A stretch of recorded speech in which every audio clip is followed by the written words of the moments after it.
अब आता है फ्री ट्रेड जोन।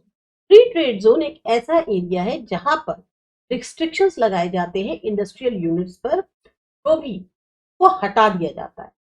और साथ ही साथ जो इंपोर्ट ड्यूटी होती है वो या तो रिमूव कर दी जाती है या कम कर दी जाती है। एक्सपोर्ट को जहां पर बढ़ावा दिया जाता है। तो फ्री ट्रेड जोन एक ऐसा एरिया होता है जहां कोई भी इंडस्ट्रियल यूनिट पर अगर रिस्ट्रिक्शंस लगे हैं तो उन्हें हटा देते हैं, या अगर इंपोर्ट ड्यूटी होती है तो उसे either हटा देते हैं या कम कर देते हैं और एक्सपोर्ट को बढ़ावा देते हैं। और इसके लिए जितनी भी फेवरेबल कंडीशंस जरूरी हैं वो सब प्रोवाइड करी जाती हैं गवर्नमेंट के द्वारा। फ्री ट्रेड जोन जो है अब उनको बोला जाता है special economic zones. Developing countries जो है उनको बराबर का मौका नहीं मिलता ग्लोबलाइजेशन में और फ्री ट्रेड में। अब इसलिए कि डेवलपिंग कंट्रीज जो है वो compete कर सके डेवलप्ड कंट्रीज के साथ, तो गवर्नमेंट जो है वो सारी पॉसिबल फैसिलिटीज जो है उनको क्रिएट करती है ताकि एक क्वालिटेटिव तौर पे बढ़त हो सके इंटरनेशनल ट्रेड में। तब गवर्नमेंट जो है हर फैसिलिटी प्रोवाइड करने की कोशिश करती है जिससे उनकी भी जो है एक अच्छी बढ़त हो सके इंटरनेशनल ट्रेड में। अब क्या ऐसे स्टेप्स उठाए जाते हैं ताकि नेशन जो है वो डेवलप कर सके इन स्पेशल इकोनॉमिक जोन्स की मदद से? तो पहला है लैंड प्रोवाइड करते हैं स्पेशल इकोनॉमिक जोन्स को। जो टैक्सेशन स्ट्रक्चर होता है उसको बहुत ही सिंपल और इजी बना देते हैं। लाइसेंस सिस्टम उसको खत्म कर दिया जाता है, ड्रॉप आउट कर देते हैं। फॉरेन इन्वेस्टमेंट को बढ़ावा देते हैं। बेसिक सुविधाएं जो हैं उनको प्रोवाइड करते हैं ताकि इंटरनेशनल ट्रेड और उसकी क्वालिटी में और ज्यादा इजाफा हो सके, इंक्रीज हो सके। लिबर्टी यानी छूट देते हैं रूल्स और रेगुलेशंस में, जो कि हित में होता है वर्कर्स के, ताकि वो जो है अपने इंडस्ट्रियल टारगेट्स तक पहुंच सके। तो ये वो कदम है जो कि उठाए जाते हैं। जो स्पेशल इकोनॉमिक जोन्स हैं उनको बहुत सारे अलग अलग जगहों पे कंट्री में डिक्लेयर किया जाता है। जैसे Kandla special economic zone Gujarat में है। इसी तरह से इंटरनेशनल टेक पार्क जो है वो बेंगलुरु में है, कर्नाटक के अंदर, जो कि काफी जाना माना है। जो मेन आधार है इंटरनेशनल ट्रेड का वो होते हैं ट्रेड एसोसिएशन।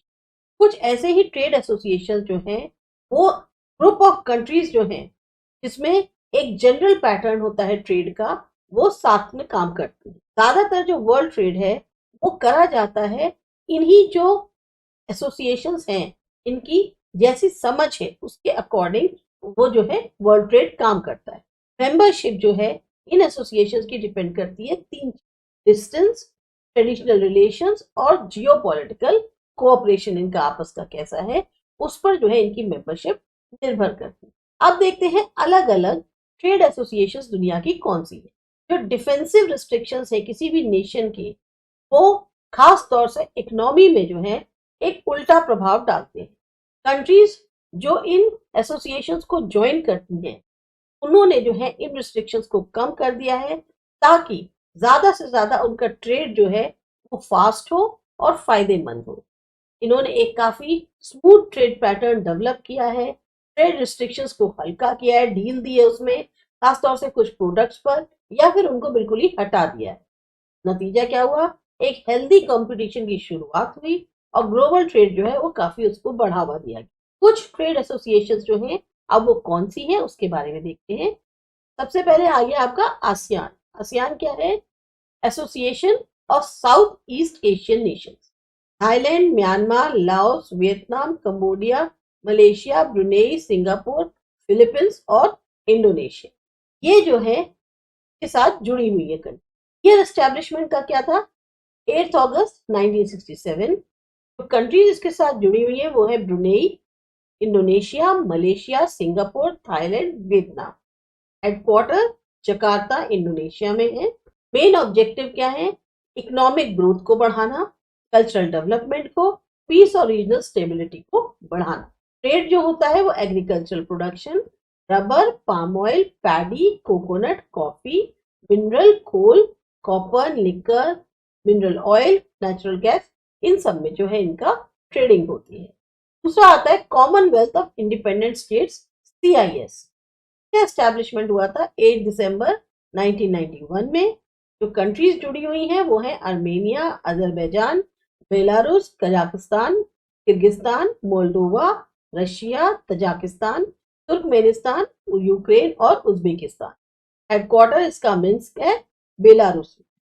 ऑब्जेक्टिव्स क्या है? इकोनॉमी एक तो, दूसरा कॉर्पोरेट कोऑपरेशन, काउंटर सेफ्टी के लिए, और फॉरेन पॉलिसी। ट्रेडिंग होती है mineral oil, natural gas, gold, cotton fibres और एल्यूमिनियम। फिर आता है आपका यूरोपियन यूनियन। ये हुआ था 1957 में स्टैब्लिश। आप यहाँ पर इनके साथ साथ सिंबल्स भी देख सकते हैं। कंट्रीज जो है इससे जुड़ी हुई हैं: Austria, Belgium, Denmark, France, Hungary, Greece, Finland, Ireland, Italy, Netherlands, Luxembourg, Portugal, Spain, Sweden, United Kingdom और साइप्रस। जो नंबर ऑफ मेंबर्स हैं वो बदलते रहते हैं। हेडक्वार्टर इसका ब्रुसेल्स है। ऑब्जेक्टिव है एक ही करेंसी में आपको ट्रेड करना है, एक ही मार्केट होगा जहां पर आप ट्रेडिंग करेंगे। ट्रेड जो है वो होता है agriculture products, minerals, chemicals, paper, means of transport, optical fibre, watches, art pieces इनमें। फिर आता है ओपेक यानी organisation of petroleum exporting countries. इसका एस्टैब्लिशमेंट हुआ था 1960 में। कंट्रीज जो जुड़ी हुई हैं वो हैं Algeria, Angola, Ecuador, Indonesia, Iran, Iraq, Kuwait, Libya, Nigeria, Qatar, Saudi Arabia, UAE, United Arab Emirates, Venezuela और गैबन। हेडक्वार्टर वियना है। ऑब्जेक्टिव है डिसाइड करना क्या वैल्यूएशन होगा मिनरल ऑयल का या नेचुरल गैस का, प्रोडक्शन कैसे होगा, पॉलिसी जो है सेल की क्या होगी। ट्रेड जो है वो मिनरल ऑयल और नेचुरल गैस में होगा।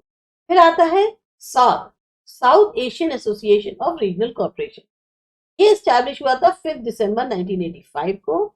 इसके साथ जो कंट्रीज जुड़ी हुई है वो है इंडिया, पाकिस्तान, बांग्लादेश, नेपाल, भूटान, श्रीलंका, अफगानिस्तान और मालदीव्स। हेडक्वार्टर काठमांडू है। ऑब्जेक्टिव जो है वो है कोऑपरेशन सोशल, कल्चरल, साइंस और टेक्नोलॉजिकल फील्ड्स में, एजुकेशन और ट्रेड में। जो ट्रेड होता है वो है agriculture products, mineral, power sector, information technology और industries. South Asian free trade agreement SAFTA, ये जो है फरवरी 2006 में स्टैब्लिश हुआ। कंट्रीज जो इससे जुड़ी हुई हैं वो है बांग्लादेश, मालदीव, भूटान, नेपाल, इंडिया, पाकिस्तान, अफगानिस्तान और श्रीलंका।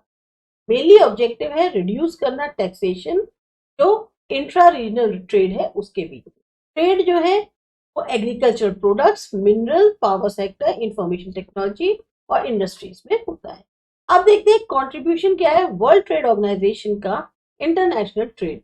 वर्ल्ड ट्रेड ऑर्गेनाइजेशन के लिए ऑप्शन के तौर पर एक अंडरस्टैंडिंग थी, जनरल एग्रीमेंट हुआ ट्रेड एंड टैरिफ पे।